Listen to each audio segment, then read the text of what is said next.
Brillanti Dance. Kull nhar ta' ġimgħa fit-8:30 dejjem fuq One.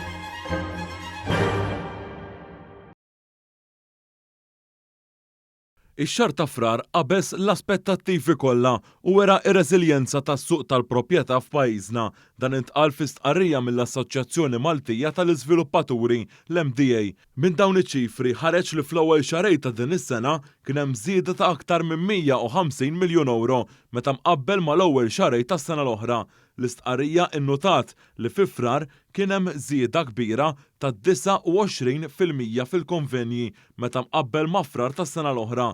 Minn dawn iċ-ċifri tal-MDA ħareġ li fi frar li għadda kien hemm żieda ta' 85 miljun euro meta mqabbel ma' frar tal-2022. F'din l-istqarrija, l-Assoċjazzjoni Maltija tal-Iżviluppaturi qalet li dawn iċ-ċifri juru l-fiduċja li għandhom il-Maltin u l-investituri fis-suq tal-proprjetà u reżiljenza tas-settur minkejja l-isfidi internazzjonali bla preċedent. L-MDA qalet ukoll li l-proprjetà f'Malta se tibqa' l-aqwa opportunità ta' investiment għal dawk li jfittxu li jinvestu f'suq stabbli u li sejjer tajjeb.